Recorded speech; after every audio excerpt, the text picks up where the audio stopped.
And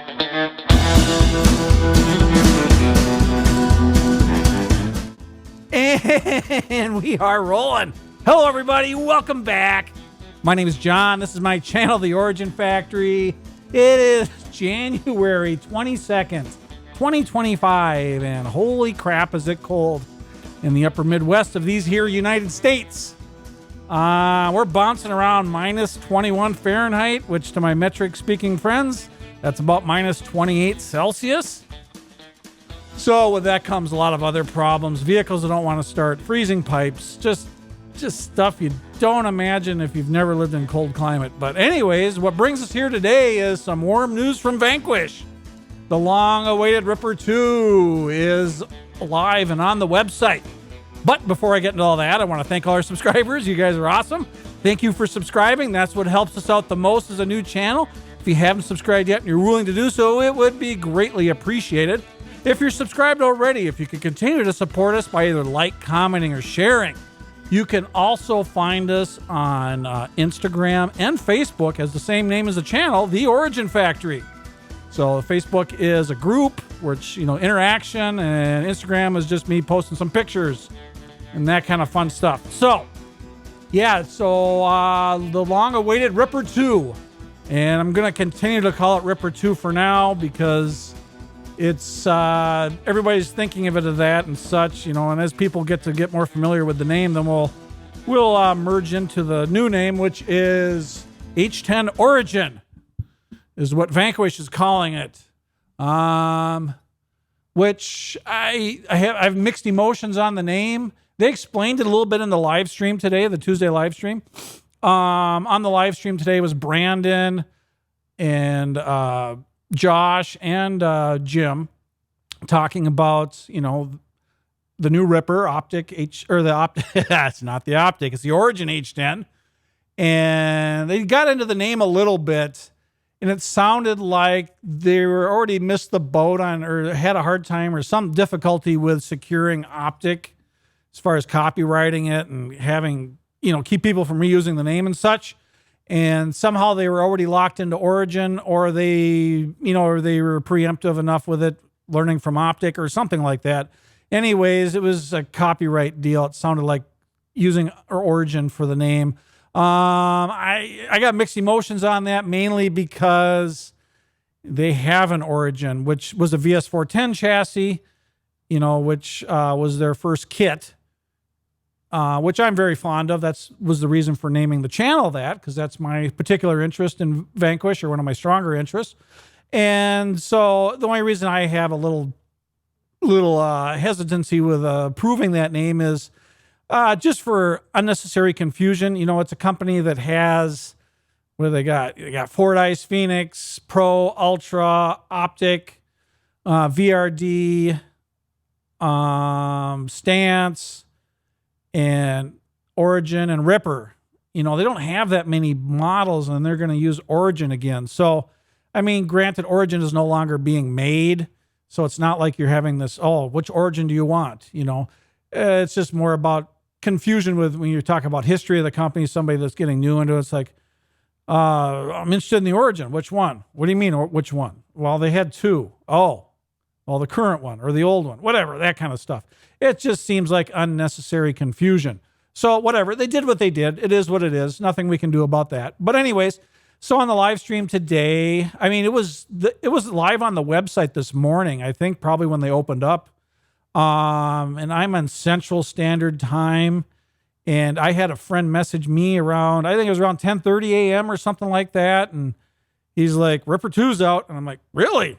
I didn't know that. And went to their website, and there it was, live on the page with option to buy and all that happy fun stuff. So, and let's see, is the buy option still up there? Yes.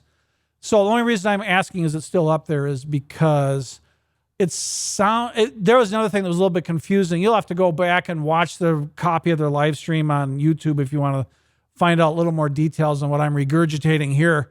Because I'm going to admit when I'm not 100% clear, and if you want a little more clarity, you can go watch it for yourself.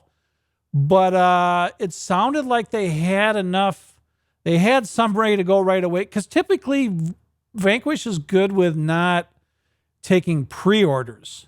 Typically, they only take payment when they're ready to ship or darn close.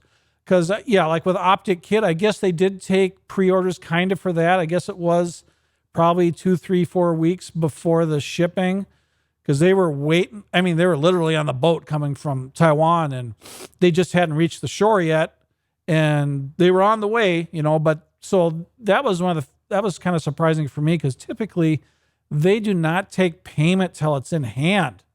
So what they did mention about Ripper 2, Origin, H10, whatever we want to call it now, just for simplicity, is some of the parts are made in Taiwan, which was mostly the plastic bits, meaning like the skid for the transmission, the gears, like for the gears, the internal gears for the axles and the transmission.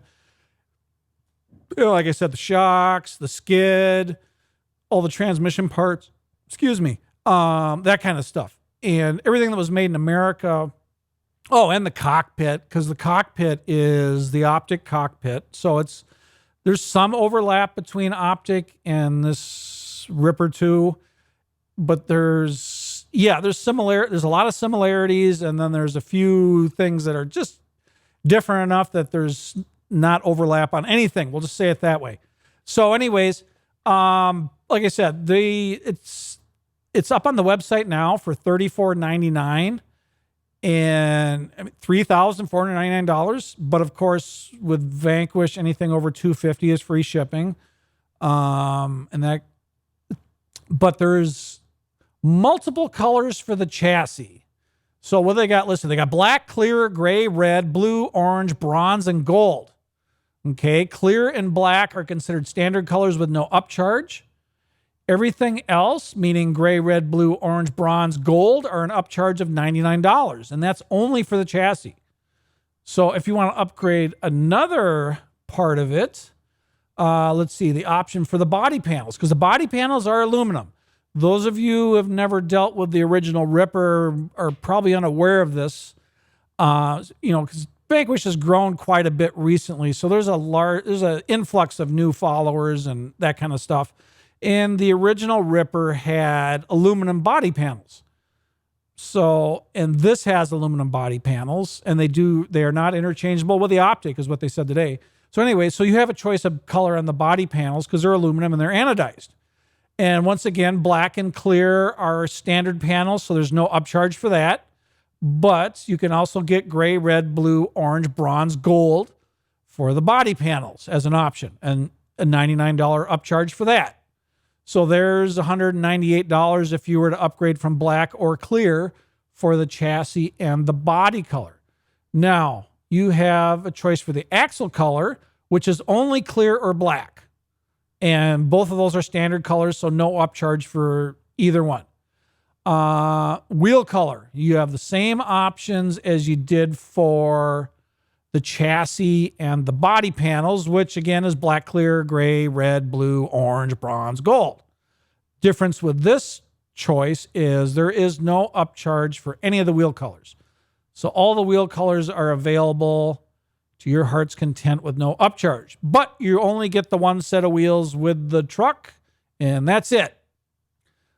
These wheels are currently not going to be for sale on the website, which is they're trying to keep this unique. I mean, it is going to be serial numbered and limited run, all that kind of happy fun stuff. And I think the body panels were serialed to the chassis, so everything was going to be serialed.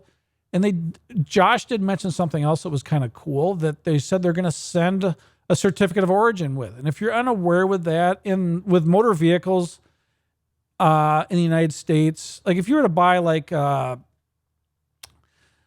I know it more in power sports. It comes with every motorized vehicle. It's called a certificate of origin.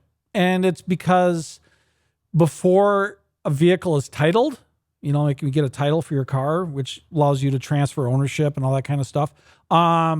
When cars are sold from the manufacturer, they come with a certificate of origin, which says who manufactured it, the serial number, all that stuff. And so that's all the data that they give to the Department of Motor Vehicles wherever you live, and they create a title where you reside, your address. So that's why in the United States you don't have a title with a brand new car, because titles are issued by the state you live in. So they come with a certificate of origin. Then when you purchase it, usually at the car dealership, they do all the paperwork for you. You sign they process it through, and then you get mailed your title later. So anyway, so it's going to have some type of certificate of origin coming with it to add to its limited availability and serial number and all that kind of stuff. And they said it was a high quality document, like a title for a car, which is, it's like almost the quality of how they print money. It's hard to duplicate. It's a very high quality print. It's not your typical, and they said, they're encouraging people, if you do transfer ownership, send the title with it, because it's going to be proof of ownership. Also, I think they may try to do that for selling replacement parts, because there's parts on here that they're trying to keep limited availability to just to the owners of Ripper 2, Origin, whatever you want to call it. So that might be your proof of ownership to buy replacement parts for the parts that are limited to, or, restricted to just this kit. So anyways, so a lot of questions on the internet today. The internet was buzzing on Facebook and the groups, all sorts of speculations and stuff. And so it was nice that it coincided the release with the day they were doing a live stream, because then and I'm sure they did that intentionally, because then they could watch the internet during the day, because the live stream is typically my time zone, Central Standard Time. I think we usually see the live stream at 5 p.m., which I believe is about 3 p.m. Pacific Time, West Coast, California, where they're based, and probably did that on purpose so they could watch some of the chatter and then maybe dive into some of the stuff and answer that live on the air. And people were posting questions also. I'm sorry if, when I'm looking away from the camera, I'm looking at the website as I'm speaking here. So they were diving into some of the concerns. One of the concerns was, because it does resemble Optic quite a bit, it uses the H10 axles, it uses the skid and center section belly pan transmission, like the Optic. The cage very much resembles it, but it is not a facsimile. It does share the same roof panel. I guess you can replace roof panels with an Optic one, but all the other body panels are unique to the Ripper 2, the Origin, whatever you want to call it.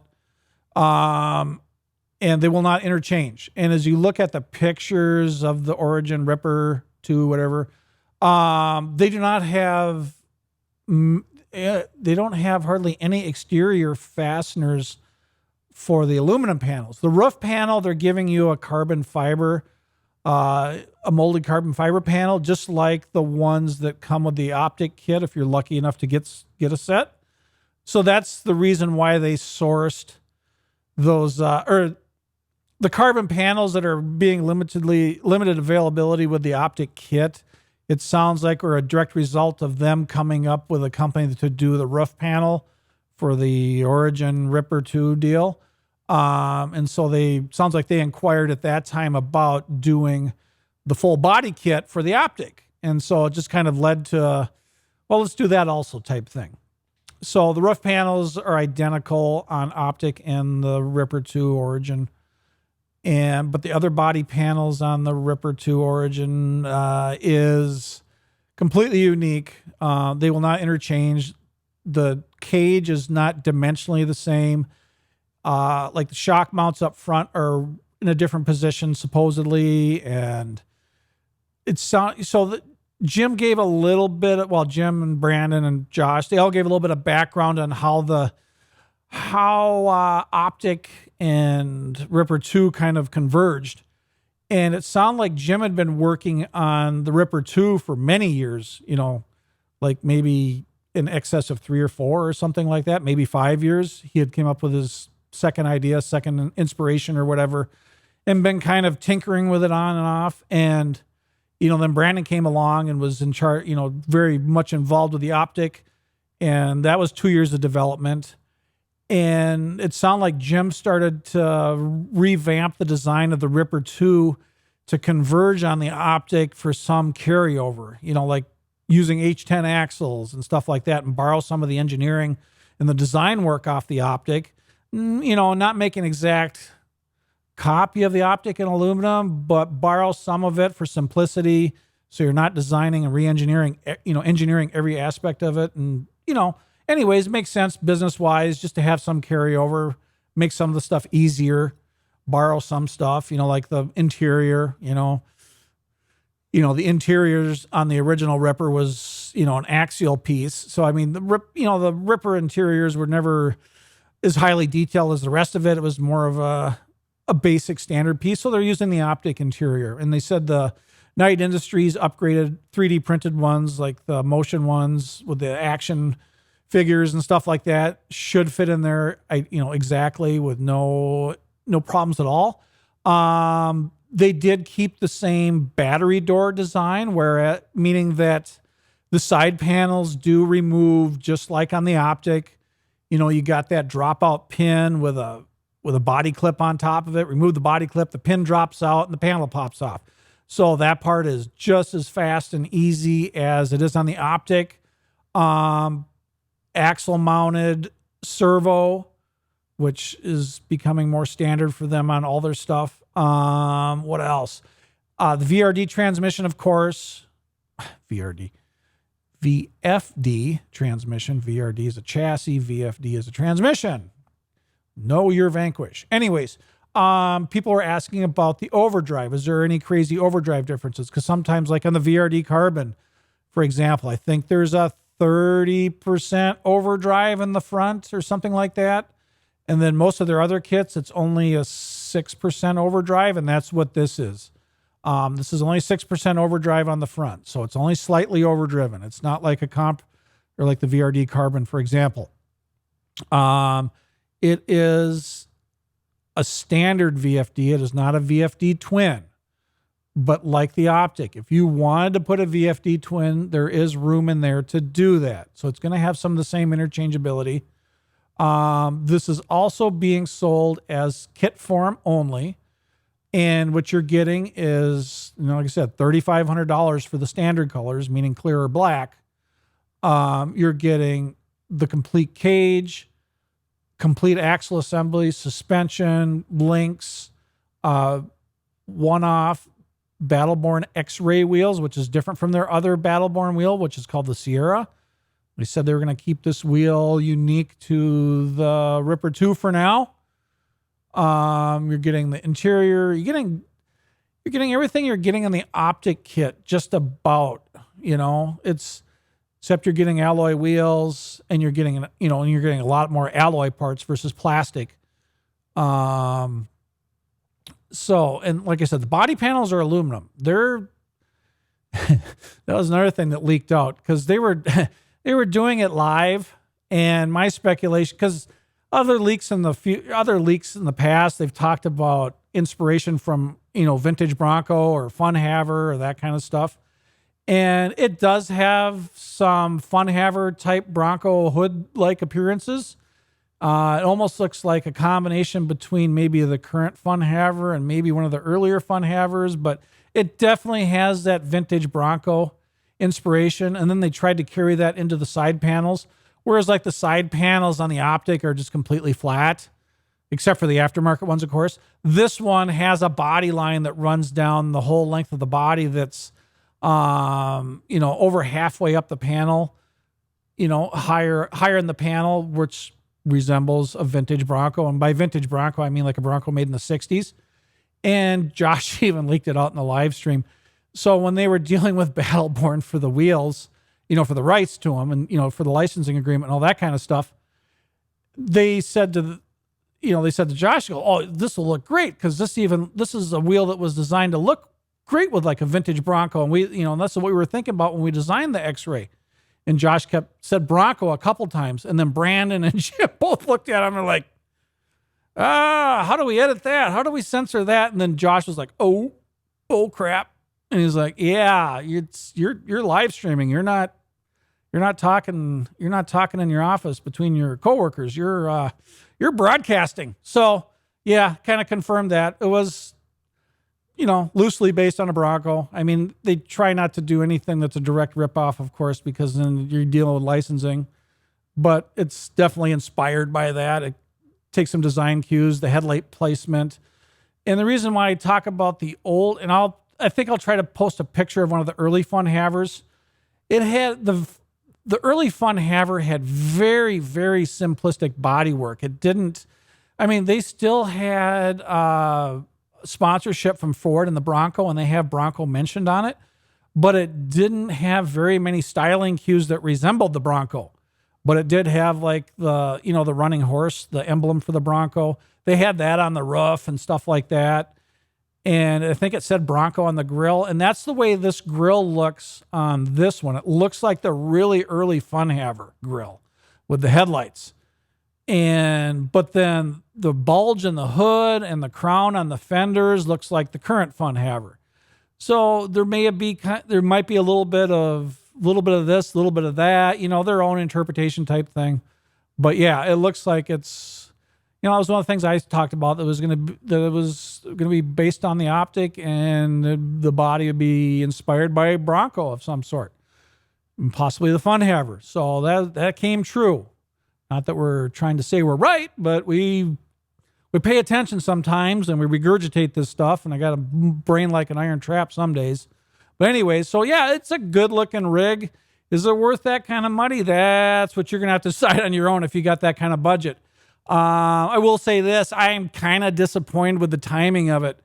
And I've got business experience. I've owned a few businesses. I've been in and out of the auto industry and stuff like that. And, you start with your premium product first, and then you release your budget-minded stuff. And they did that in reverse. And the only reason I'm bringing it's not a right or wrong thing. It's just kind of I think it's going to hurt their sales on the Origin or the Origin Ripper 2 deal.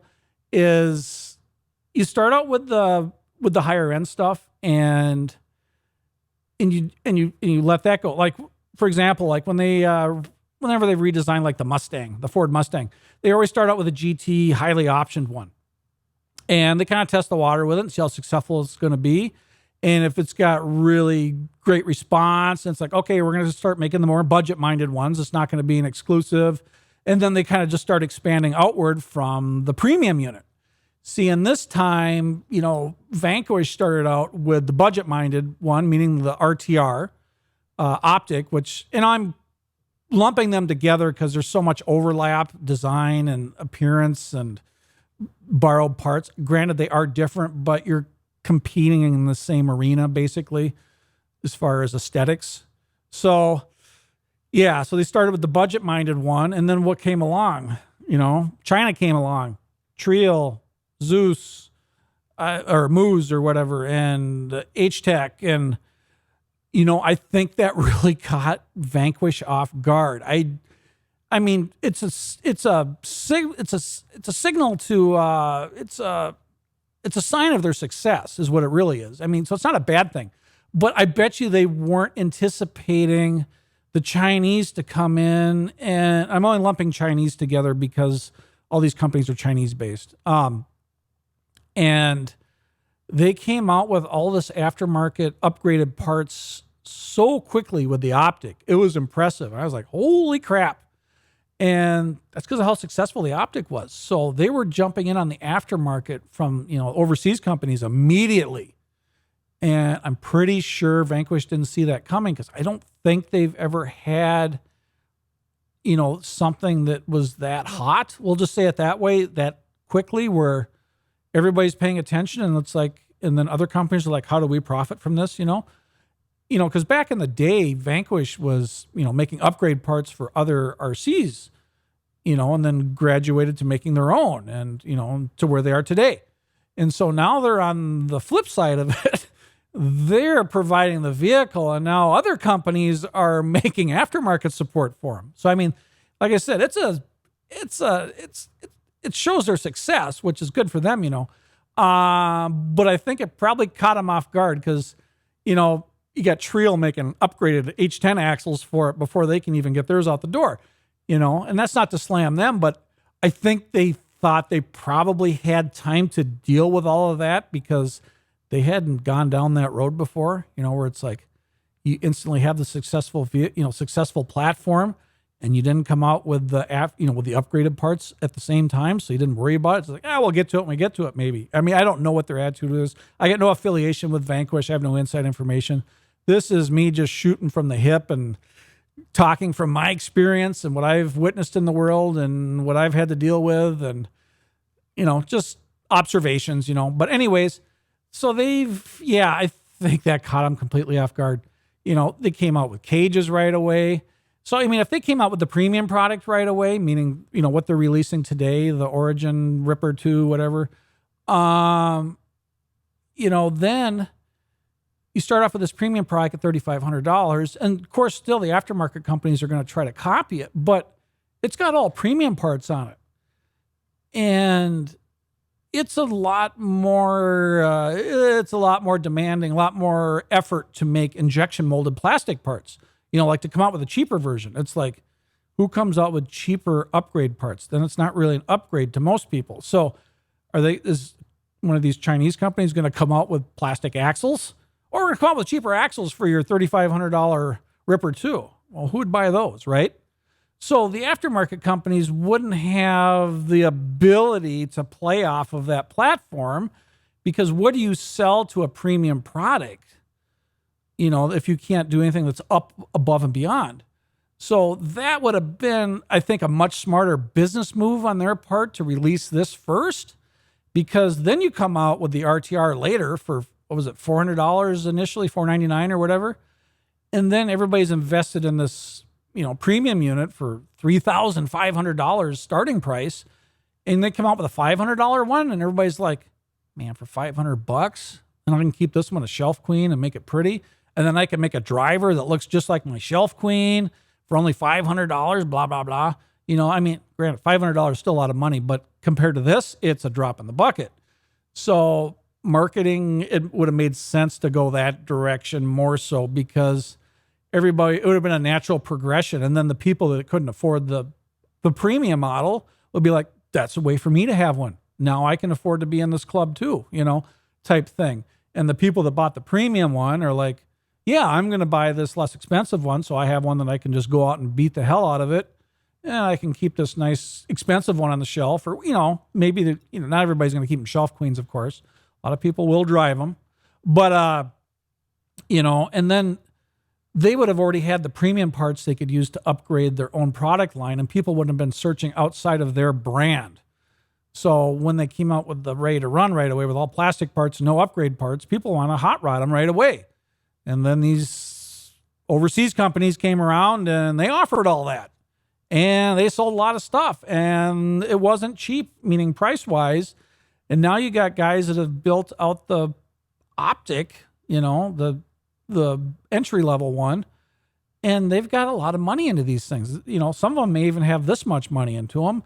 And then you come out with something that's similar to what they just built, and you're trying to sell another premium product after they kind of built a premium product. It's like, you kind of lost. There's a whole segment there that you may have lost, who may have held out, who've been waiting for a Ripper too, and then now they just blew their wad on upgrading an optic, and now you're going to come out with a premium unit after I blew my wad on, aftermarket parts to build my dream vehicle, and now you're going to sell me a dream vehicle. It seems a little late to the party. So it's not a good way to do it. I mean, granted, I assume they're just kind of learning through all this, and maybe they're just excited to get out the optic, whatever. I mean, they're going to do what they're going to do, but man, I wouldn't have done it that way, just from my experience. Cause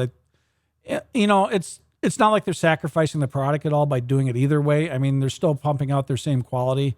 This is more just for observation for the success of their business, maybe making a little more profitable. But anyways, so yeah, it's a big chunk of change to swallow. They did talk about some lead time issues, and I think that meant with it sounded like something like they had a batch ready to go, meaning, but there's a lead time involved because they're making parts, and this project is a lot more time involved with manufacturing parts because there is so many aluminum parts, and all the aluminum parts are made in-house in California, whereas all the plastic parts and some of the metal parts are made in Taiwan. and that's comes from a large, production facility where they can pump out parts, a lot of parts, in comparison to their home base in California. So it sounds like there's a lot of coordination to make all the parts and get them all together, and it's a lot more time involved than say like producing optics, for example. So it sounds like once this first batch runs out, there'll be some lag time in between them. They said it sounded like they would make them as long as they were selling them, which was kind of what they did with the original Ripper. Once sales started to taper off, they kind of did a last call and just started winding down, and then they just shut it down. Like they said, they didn't really turn anybody away with the original Ripper. It just sales kind of, the market was saturated. But then at the same time, once they were done taking orders, they were just done. They weren't going to like fire it up again if interest resurged. It was just over with. And it sounds like they may be heading the same direction with this. Because like they said, its serial number is a 3-digit, so that's up to 1,000. They said, if we were to actually build 1,000, it would take years to build 1,000 because of how much time is involved. So I don't suspect that they'll ever sell 1,000 of them, and they're not expecting to either. It's such a high entry price. So I am curious if the batch they have now is ready to ship. Like those who ordered today, are they going to get a notice? Are they going to get their shipping notice? Like when you buy anything from Vanquish, your item is shipped. I'm curious. I want to hear that tomorrow. We're going to dig through emails and see if we get a shipping notification, because I wasn't quite clear when I watched the live stream. I'll probably rewatch it again just to follow up on some of the details. But yeah, it's exciting. We are going to build one. I have a livery in mind already. I'm probably not even going to use the one-off wheels because I had I had my own, educated guess that it was going to be Funhaver based. And I have a livery that I've been working on specifically around the anticipation of this being released. And since it was released the way I anticipated it, I am moving forward with that livery and the wheels and tires and everything that I was going to build that with. So I'm excited. I can't wait to dig into it. It looks cool. I'm glad it's not an aluminum optic. Like I said, it does have the aluminum panels, which are unique, and it isn't a facsimile of the optic, and it's got a lot of one-off or parts that are specifically for the H10 Origin. A little disappointed with the name. I wish they would have come up with another name just for simplicity of not having the unnecessary confusion between two models that carry the same name that both are from their production. I like it for the benefit of the name of my channel because I think this is going to be a hot item, and I get to double dip. I get to use this name for the VS410 Origin, and I get to use it for the H10 Origin. So it helps. It probably helped the channel a little bit, maybe. I don't know. Anyways, this video is getting long, but yeah, this is a big deal. It's fun to see. It's exciting. It's fun to see your Vanquish growing and expanding, all this fun stuff. Like I said, I am not sponsored by them. Everything I'm doing with this is out of my pocket. I will be honest and upfront about it. If I see any issues or problems, I don't make a dime off of them. So I owe them nothing in regards to giving them a favorable review, let's say. So we'll be upfront and to the point and see what happens. I'm hoping it ships immediately. I hope it sounded like they did a run of what they thought would be common, ready, what they anticipated that would be the more popular colors. So they would have some to release right away. And like I said, they don't typically take pre-orders because they said the lead time for anodizing was like 3 months or something. So meaning like once they run out of colors, it might be 3 months before they do the next color. So if you order like an orange one and they ran out of orange, it may be 3 months before they run orange again. That type of thing. The details from what I remember weren't crystal clear. I'm going to go rewatch it and see if it makes more sense again. But anyways, if you found us, thank you for stopping by. If you enjoyed this, please become a subscriber. That's what helps us out the most to help us grow our channel because we're a fairly new channel. And to all our subscribers, thank you guys for sticking with me. And thank you for supporting us. And if you're subscribed already, if you continue to support us by either like, commenting, or sharing, So anyways, guys, we're going to make, we're going to have to edit that one. We're going to make a bunch of videos on this subject. And yeah, I've been waiting for this for content. I've been kind of bored with some of the stuff I'm working on. So kind of psyched to do a bunch of videos on this one as it progresses. Because like I said, I got a unique livery I'm going to do for it. I've got a custom set of wheels from Spec RC, especially for this project. So I'm going to talk about doing your own anodizing. I'm going to cover this head to toe with how I'm modifying it and changing it from the original. I'm not worried so much about collectability, that kind of stuff with this. I'm going to change it up. I like to personalize stuff for my own. But my original Ripper, I did leave a lot of that kind of the way it was in way they sold originally, but then a lot of that didn't come with a lot of the parts either. So the original Ripper is kind of a free expression of however you put it together. This one, I guess for the nut and bolt counters, the rivet counters, as far as collectability, it'd be like, oh, do you have the original wheels? Do you have the original? Yeah, but that's, who knows how many years from now those people will be involved, But being that it is a premium product, I suspect the price will, it may double in probably 3 to 4 years after they quit making them, something like that. So at $3,500 right now, in 3-4 years, provided we have a strong economy, which looking like we will with our new regime coming into the White House.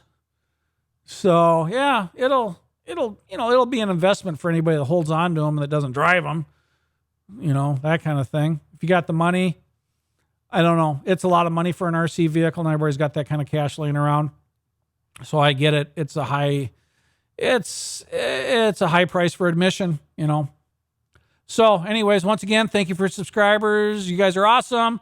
If you haven't subscribed yet and you're willing to do so, it'll be greatly appreciated. And if you're subscribed already, if you continue to support us by like, commenting, or sharing, like I said, you can find us on Instagram. You can find us on Facebook as The Origin Factory. So stay tuned. We got a lot coming. God bless. We'll talk to you soon. And stay warm to those of you. Oh my gosh. Those of you who are unaware in the United States, or not in the United States, we have winter storms going on in the southernmost states, meaning like Mississippi, down around the Florida area, Mississippi, Alabama, Louisiana, Georgia. We have snowstorms down there. That's part of the world, part of the United States. It rarely, they do see snow, but it's rare. They are seeing weather that we normally see for winter. I'm probably 1,200 miles, 1,200 miles, 1,300 miles straight north of where the snow is, or where this current snowstorm is. So it's like, holy smokes, they're getting our weather. It's a bizarre winter. Anyways, thank you for watching. A lot of rambling in this one, but anyways, I'm happy to be back. It's good to see you guys. So we'll talk to you soon. God bless.